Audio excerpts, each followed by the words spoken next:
Good morning student. आज हम लोग अकाउंटेंसी में 12th में रिटायरमेंट ऑफ पार्टनर का पहला क्वेश्चन जो है वो समझने जा रहे हैं। एकदम बेसिक क्वेश्चन है जिससे आपको क्वेश्चंस को कैसे सॉल्व करना है ये बहुत अच्छी तरीके से समझ में आएगा। देखिए, आज का जो क्वेश्चन हमने लिया है उसमें लिखा है कि A B and C are partners in the ratio of 3:2:1 and their balance sheet on 31st March 2020 as follows. Capital हमारे पास ए बी सी की है 30,000, 20,000 एंड 10,000। जनरल रिजर्व है 6,000, क्रेडिटर्स है 4,000। एसेट की बात करें तो building, machine, stock, debtor and bank, जिसका बिल्डिंग है 30,000, मशीन है 20, स्टॉक है 10,000, डेटर है 6,000 और बैंक आपके पास में है 4,000 का। क्वेश्चन में देखिए लिखा है कि on 1 April 2020 be retired from firm, building increase by 20%। तो यहाँ पर देखिए नया जो है वो सिर्फ ये लाइन है कि बी जो है वो रिटायर्ड हो रहा है। तो जो आपका पार्टनर बी है वो अब रिटायर्ड पार्टनर हो गया है। ये इस चैप्टर की खासियत है। इससे हम पहचानेंगे कि रिटायरमेंट का क्वेश्चन है। B retired from firm, building increase by 20%। आप सब बहुत अच्छी तरीके से जानते हैं बिल्डिंग को कैसे कैलकुलेट करना है। Machine and stock decrease by 10%, तो हमने मशीन और स्टॉक पे टिक कर दिया। अब लिखा है फर्म्स गुडविल वैल्यूड एट 30,000। और देखिए ये सबसे मेन पॉइंट है कि गुडविल जो है वो 30,000 की है। इस गुडविल का एडजस्टमेंट जैसे होगा, आज जो हम सीखेंगे ये पूरे चैप्टर में ऐसा ही चलेगा। इसको सेम ऐसे ही सॉल्व करना पड़ेगा। तो अब यहाँ पर देखिए हम शुरू करते हैं। सबसे पहले हम ट्रांसफ़र वैसे ही करेंगे जैसे हम एडमिशन में करते थे। कैपिटल है तो हम उसको यहाँ लिख देंगे by balance brought down.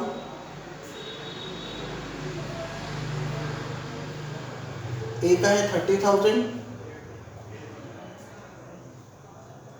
B का है 20 और सी का है 10। अब जनरल रिजर्व है। हमने इसके पहले वाले सेशन में सीखा है रिटायरमेंट में सभी लोग पुराने होते हैं, सभी को सारी चीज़ें दे दी जाती है। तो जनरल रिजर्व में जो डिस्ट्रीब्यूट होगा इसमें कोई ओल्ड पार्टनर नहीं है, सभी ओल्ड हैं, तो हम सबको देंगे। तो हम यहाँ लिखेंगे बाय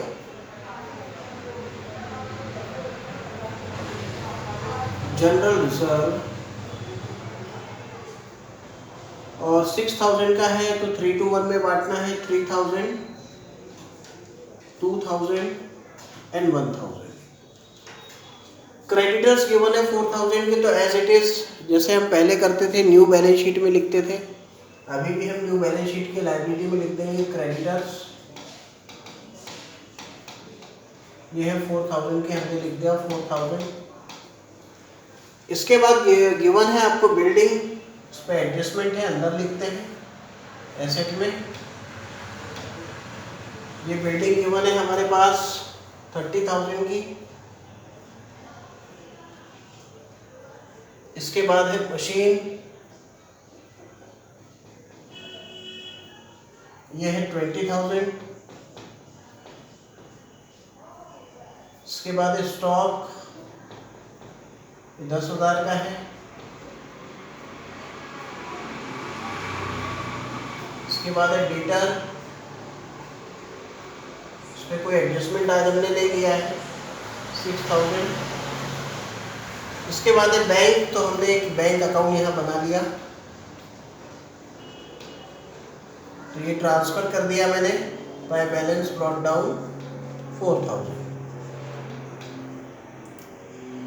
अब देखिए सेम प्रोसीजर वही हुआ जो हम एडमिशन के समय पर यहाँ पर किया करते थे। वही काम रिटायरमेंट में भी 90% वही है, कुछ जगह चेंज है। वो कहाँ है मैं आपको बता रहा हूँ। सबसे पहले हुआ कि बी रिटायर्ड फ्रॉम फर्म, तो बी जाने वाला है।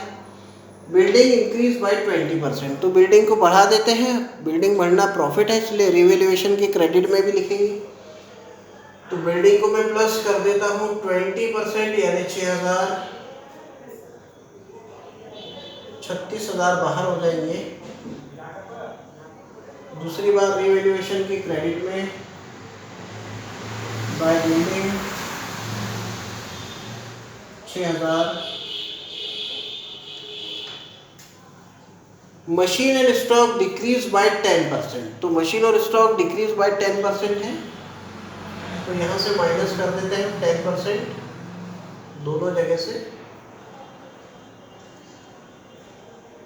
तो 2000 यहाँ से और 1000 यहाँ से, तो ये हो गया आपका 18,000,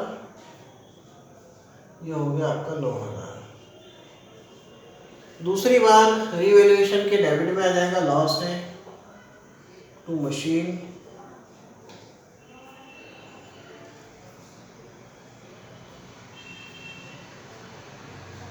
टू स्टॉक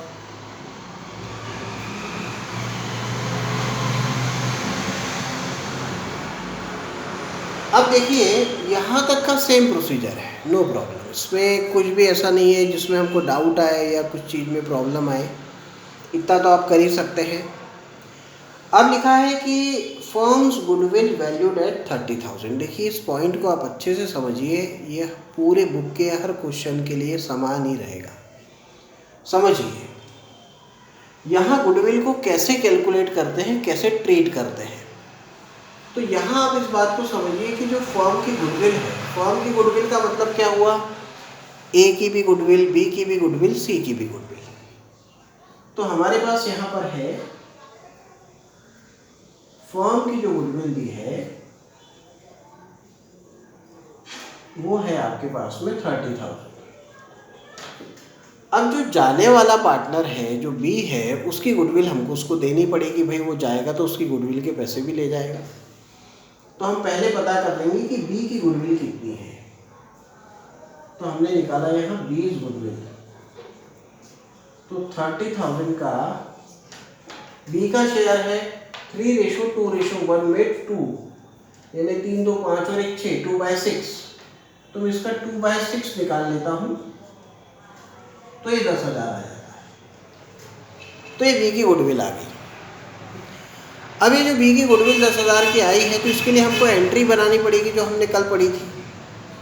तो हमने पढ़ी थी remaining partners capital account debit to retiring partner, यानी जो बचे हुए पार्टनर हैं उनका अकाउंट डेबिट होना चाहिए और जो पार्टनर रिटायर हो रहा है उसका अकाउंट क्रेडिट होना चाहिए। तो रिमेनिंग यहाँ पर कौन है, देखिए रिमेन कौन है, तो जा रहा है बी, तो बचे हुए कौन है, ए और सी। तो जनरल एंट्री के हिसाब से ए का जो कैपिटल अकाउंट है वो डेबिट होना चाहिए, जो सी का कैपिटल अकाउंट है क्योंकि रिमेनिंग है, बचे हुए पार्टनर है, डेबिट टू रिटायरिंग पार्टनर यानी 20 कैपिटल अकाउंट। तो हमको इस एंट्री को जो है अकाउंट में जो है वो पोस्ट करना पड़ेगा। तो यहाँ पर ये जो बी है, तो 20 capital A's capital account debit, 20 C's capital account debit to 20 capital account. तो बी के कैपिटल अकाउंट में तो 10,000 आएंगे क्योंकि वो 10,000 बी के हिस्से के हैं। अब सवाल उठता है कि ए और सी इसको किस रेशो में रखेंगे। तो ध्यान से देखिएगा, बहुत सिंपल ट्रिक है। आपको क्या करना है, हमेशा आपको ये करना है कि आपके पास में इनका एक ओल्ड रेशो है, ए का ओल्ड रेशो है, बी का भी है, सी का भी है, 3:2:1 है। अब बी जा रहा है तो हम इस बी का जो हिस्सा है उसको हटा देते हैं, तो हमारे पास जो न्यू रेशो बचा वो ए और सी के बीच में बचा। तो ए और सी का हिस्सा कितना है, ए का हिस्सा 3 है, सी का हिस्सा बचा हुआ है 1 है। देखिए 3 2 1 था, तो मैंने 2 को क्रॉस कर दिया तो 3 और 1 ही बचा है। तो ए और सी के बीच रेशो क्या हो गया, 3:1। यानी अब ये जो गुडविल यहाँ पर जाएगी, इनका जो गेनिंग रेशो आया, जो न्यू रेशो आया, वो कितना आया, 3:1 में जाएगी। तो 3:1 का मतलब क्या हुआ भाई, 3/4 और 1/4। तो यहाँ ए रखेगा 10,000 का 3/4 और सी का हिस्सा हो जाएगा 10,000 का 1/4, यानी 7,500 और 2,500। तो हम यहाँ लिख देते हैं 7,500 और 2,500। तो इस प्रोसेस में देखिए मैंने क्या किया, फर्म की गुडविल लिखा 30,000, उसमें बी जा रहा था, बी रिटायर हो रहा था, तो बी की गुडविल निकाली, उसका शेयर था 2/6, तो 2/6 मैंने निकाला जो आया 10,000। इस 10,000 को हमको ए और सी में बांटना है, तो उनकी न्यू रेशो में बांटेंगे या गेनिंग रेशो में बांटेंगे। तो ए और सी का गेनिंग रेशो कैसे निकाला, जो ओल्ड रेशो था उसमें बी का हिस्सा हटाया, ए और सी का हिस्सा आ गया 3:1, 3/4 और 1/4, जिसको मैंने यहाँ बांट दिया और एंट्री में लिख दिया। अब मैं इसको पोस्ट कर देता हूँ, मेरा पूरा क्वेश्चन खत्म है। पोस्टिंग देखिएगा, ए और सी डेबिट हो रहे हैं, तो ए और सी के पहले हम डेबिट में जाएंगे और नाम किसका लिखेंगे, तो यहाँ लिखा हुआ है टू बीज कैपिटल अकाउंट, तो हम लोग यहाँ जाके लिखेंगे टू बीज कैपिटल अकाउंट। तो देखिए ए और सी डेबिट हुए, तो मैं ए और सी के डेबिट में गया, नाम किसका लिखा, टू बीज कैपिटल अकाउंट। अमाउंट में ए और सी में लिखूंगा 7,500 और 2,500। फिर लिखा है ए एंड सी डेबिट, तो हम डेबिट में जा चुके हैं। टू बीज कैपिटल अकाउंट, यानी बी का कैपिटल अकाउंट क्रेडिट हो रहा है, तो इसके क्रेडिट में जाना पड़ेगा। यहाँ दोनों के नाम आ जाएंगे opposite, as capital account and bye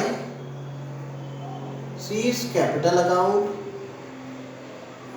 और अमाउंट जाएगी बी के कॉलम में। तो जिसका नाम होता है उसके कॉलम में कभी भी अमाउंट नहीं जाता, दूसरे की इसमें जाता है। तो ए और सी जो है वो यहाँ पर डेबिट हुए थे, तो हम उसके डेबिट में गए, नाम बी का आया, ए सी में अमाउंट आया। ए सी अब यहाँ जो बी है वो क्रेडिट हो रहा है, तो बी के क्रेडिट में गए हैं। ए और सी का नाम हमने यहाँ पर लिखा है, और अमाउंट आएगी बी के कॉलम में 7,500 और 2,500।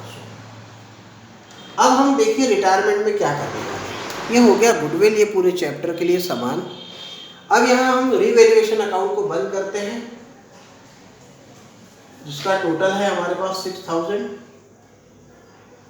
उसमें से 3,000 गए तो 3,000 बच गए, जो कि अब रिटायरमेंट का क्वेश्चन है। सभी पार्टनर हमारे पास पुराने हैं, तो सभी को डिस्ट्रीब्यूट हो जाएगा एबीसी में। एडमिशन का होता था तो केवल ए और बी में ही होता था, तो यहाँ सबको मिलेगा। तो हम लिखेंगे to partners capital account, A B और सी। 3,000 को 3:1 में बांटेंगे, तो 6 से डिवाइड करना पड़ेगा हमको 500 बार, तो 1,500, 1,000 और 500।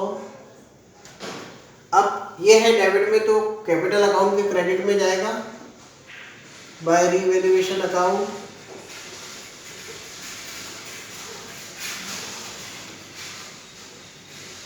$1,500, 1,000 और 500। और अब हम कैपिटल अकाउंट को बंद करने वाले हैं। तो अब आपको डिफरेंस समझ में आ गया होगा कि रिटायरमेंट में जो भी चीज़ होती है वो सभी पार्टनर को मिलती है, पर जब कैपिटल अकाउंट बंद होता है तब ध्यान रखना होता है कि पेमेंट कैसे करना है, किसका अकाउंट पहले बंद करना है।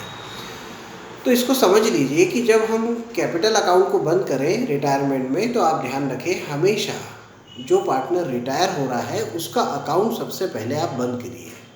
तो रिटायर यहाँ बी हो रहा है, मैं बी का टोटल लगा लेता हूँ। तो 20 और 10 30 और 3 33, 33,000, जिसमें से डेबिट में कुछ है नहीं, तो पूरे 33 आ जाएंगे। अगर क्वेश्चन में कहा जाता कि इसका पेमेंट कैश में करिए, तो मैं इस 33,000 जो यहाँ सामने लिखा हुआ है इसके आगे यहाँ लिख देता टू कैश अकाउंट। अगर वो कह देता कि इसका पेमेंट बिल रिसीवेबल में किया जाए, तो मैं इसके आगे लिख देता टू बिल रिसीवेबल। पर क्वेश्चन में कुछ नहीं कहा गया है, तो बाय डिफ़ॉल्ट हमारे पास उतने पैसे भी नहीं है, 33,000, हमारे पास तो 4,000 है। तो हम इसका पूरा का पूरा जो पैसा है वो लोन अकाउंट में ट्रांसफ़र कर देंगे। तो मैं यहाँ पर लिख दूंगा टू बीज लोन अकाउंट, और जैसे ही मैं बी का लोन अकाउंट लिखता हूँ, मेरा बी का जो पूरा पार्ट है वो पूरा ख़त्म हो जाता है। पर मुझे ध्यान रखना है कि बी का जो लोन है, मुझे बी को अभी भी पैसे देने हैं 33,000 जो लाइबिलिटी है, तो मैं इसको बैलेंस शीट के लाइबिलिटी साइड में भी शो करूँगा और नाम रहेगा बीज लोन और ये है 33,000 का। इसके बाद मैं ए और सी के अकाउंट को बंद कर लेता हूँ। तो ये है 11,500 और ये 34,500, जिसमें से 7,500 जाएंगे तो 27,000 बचेगा।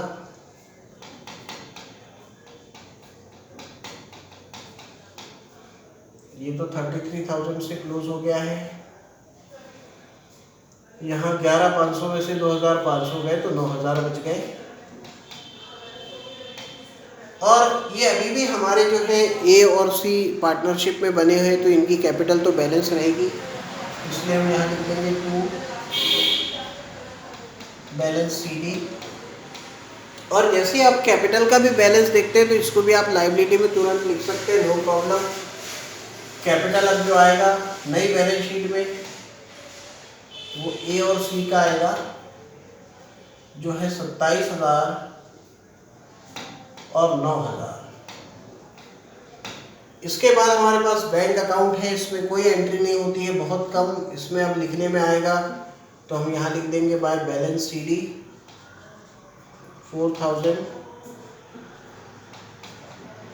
और इसको भी अब न्यू बैलेंस शीट में हम शो कर देंगे बैंक 4,000।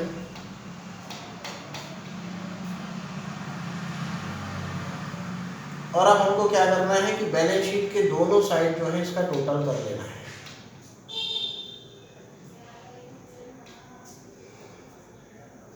तो 60, 69 और 73,000 हमारे पास बैलेंस शीट का टोटल।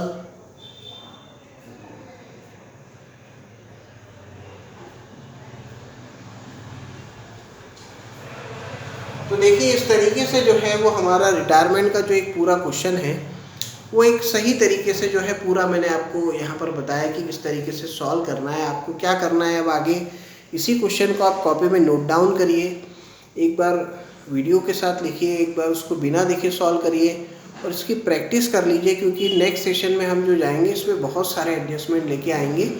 4-5 प्रकार के एडजस्टमेंट बुक में हैं, उन सभी को मैं कोशिश करूँगा कि 1-2 सेशन में ही जो है आपको पूरा यहाँ पर मैं समझा दूँ।